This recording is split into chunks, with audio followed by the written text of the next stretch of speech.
दोस्तों, आज इस वीडियो में आपको एक ऐसे वायरस के बारे में बताएंगे जो ज़ूनोटिक वायरस कैटेगरी में आता है। ज़ूनोटिक वायरस वो होता है जो जानवरों से इंसानों में फैलता है, और ये जो वायरस है ये एक तरह का चमगादड़ होता है जिसको हम फ्लाइंग फॉक्स कहते हैं। उस चमगादड़ से ये इंसानों में फैलता है। चमगादड़ के अलावा दूसरे जो जानवर होते हैं जैसे सूअर, बिल्ली, कुत्ता, भेड़, बकरी या गिलहरी, उससे भी ये इंसानों में फैल सकता है। और ये जो है हवा से इंसान में नहीं फैलता। अगर किसी जानवर को है और वहाँ पर इंसान है तो हवा से ये जो है ट्रांसफ़र नहीं होता एक इंसान से दूसरे इंसान में या एक जानवर से दूसरे इंसान में। ये जो है बॉडी फ्लूइड्स के थ्रू, जैसे सलाइवा, लार या दूसरा जो बॉडी फ्लूइड होता है उसके कांटेक्ट में आने से ही जो है जानवरों से इंसान में फैलता है। और ये जो वायरस है इसका मोर्टेलिटी रेट जो है बहुत ही हाई है। जो डेथ रेट है वो 75% है, मतलब 100 लोगों में 75 लोगों की मौत इस वायरस से हो जाती है। इस वायरस का नाम है निपाह वायरस, और ये वायरस जो है सबसे पहले मलेशिया के एक गाँव जिसका नाम है निपाह, वहाँ पर इसका पहला केस आया था। उसी गाँव के नाम के हिसाब से इस वायरस का नाम पड़ा है निपाह।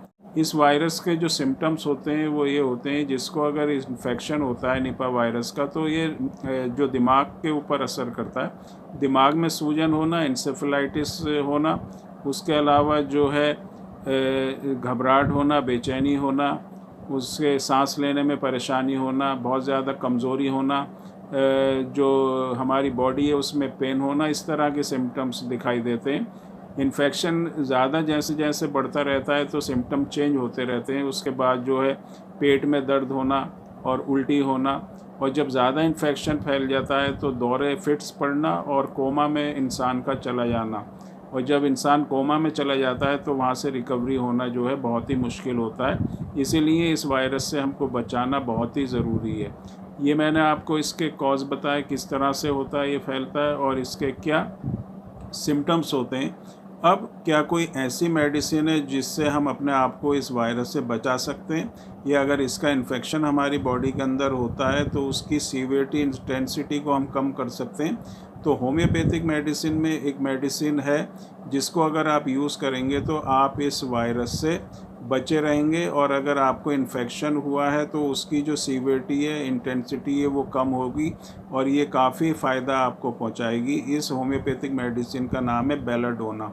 बेलाडोना को आपको 30 पोटेंसी में लेना है, और इसकी 5 बूंदें 1 चम्मच पानी में आपको 15 दिन में 5 दिन तक लेनी है।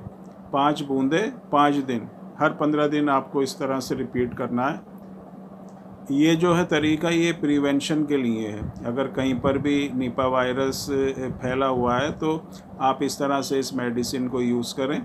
अगर किसी को इन्फेक्शन हो गया निपाह वायरस का तो उसको क्योर करने के लिए, ट्रीटमेंट के लिए इसी मेडिसिन को यूज़ करना है, लेकिन इसकी 5 बूंदें हर 3 घंटे के बाद दिन में 4 बार लेना है।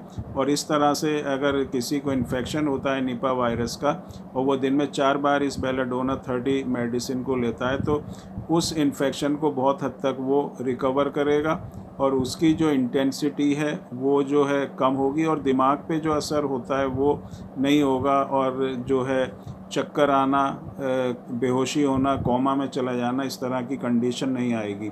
तो उम्मीद करता हूँ ये वीडियो आपके लिए यूज़फुल होगा। वीडियो अगर पसंद आया तो इसको लाइक और शेयर ज़रूर करें।